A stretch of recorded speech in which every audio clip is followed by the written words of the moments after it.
Welcome back to America's Voice Live. Again, I'm Miranda Kahn filling in for Steve Gruber today here in West Palm Beach, Florida. So the presidential election, only a few short months away. I mean, can you believe it? And we know Democrats have thrown everything they can at President Trump so far. But the problem for them is it's not working. It's backfiring bigly. Take, for example, I don't know, the Hispanic vote. I mean, it is dwindling within the Democratic Party. And Trump, he is gaining ground with that group. And with the outrageous government spending, driving down the value of the dollar and woke policies in this country going against their values, I mean, who could really blame them?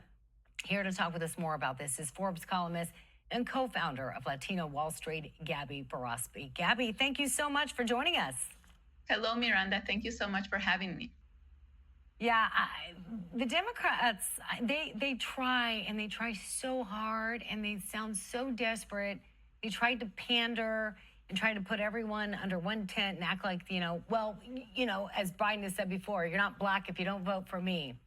And they take in the Hispanic vote for granted, but they don't really understand it. It's a lot more complex. A lot of these people that have come over here legally and migrated to the United States have come from communist countries. They've seen the collapse. They have conservative values. Am I wrong? No, you're absolutely right. We have conservative values. Most of us come from very religious backgrounds and families, mostly Catholic in Latin America. And, all this nonsense about being woke and all this corruption and, everything they're doing just really reminds us of what has happened in our government in Latin America. We have a history of corruption, a history of, throwing a political opponent in jail. So all of that, we've been through it before, and the reason why we moved to the United States is so we don't have to deal with that, so that's the reason why Biden is losing that Hispanic vote, is because we don't want to repeat a story that we're very familiar with. Yeah, and we've seen the dramatic shift. I mean, you're in Miami, Florida. Miami now has a Republican mayor. There's been a big shift. Again, people escaping places like Cuba, and Venezuela, which used to be one of the wealthiest countries in the world, now isn't, because of things like Marxism and socialism and communism. So where do you think, though, because, again, this is a little complex. So while we've seen Democrats like Biden losing ground, what we've seen is people like President Trump gaining ground significantly, especially within the last year. Why do you think that is? Well, I think Latinos, and I speak because I have a big Latino community, right? On my platform, Latino Wall Street.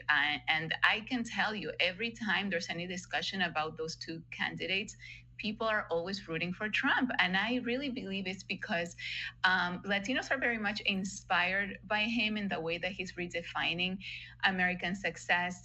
For Latinos, it's all about the American dream. And the American dream is basically to be successful, right? To have successful businesses and successful children and that whole thing. And I think President Trump really represents that, unlike Biden.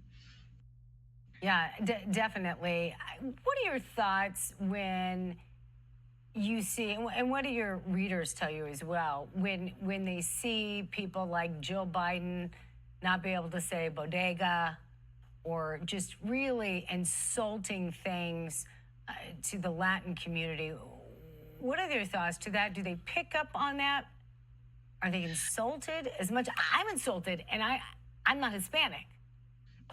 Yeah, no, it's very, for us, it occurs to us as very ignorant, and unfortunately there's some of that when it comes to our community, because we're not all from one country, right? We come from all different countries, different continents. Myriad.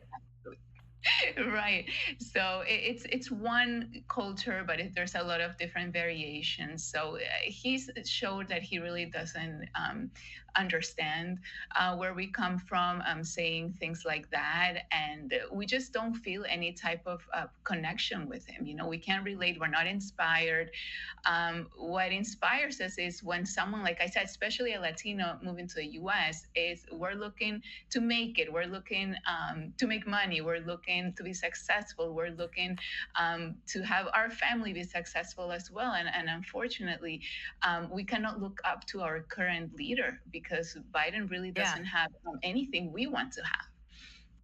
Yeah, and there's really this misnomer here that I see the Democratic Party trying to paint conservatives or Republicans as old white men that are worried about our country turning more brown when we talk about this, the audacity of actually not having illegals, especially people from with the cartel pouring across our border. That seems like they keep playing that, keep playing that, keep playing that. But it's not working, isn't it, Gabby? We got 30 more seconds to you on that. No, we 100% want a safe border. We do not want illegal immigration. We move here to be more safe. We do not feel safe with an open border and Biden's policies. So we know Trump is a lot, way stronger on immigration, and we very much support that. Yeah, without a doubt. Gabby, thank you so much for joining us here on America's Voice Live. And where can people read your articles? They can go to Forbes.com and look up my columnist in the Finance Council on Forbes. They can also go to LatinoWallStreet.com to see more of our videos and learn more about us. All right, sounds good. Thank you so much. Happy 4th of July to you. Same. Thank you, Miranda.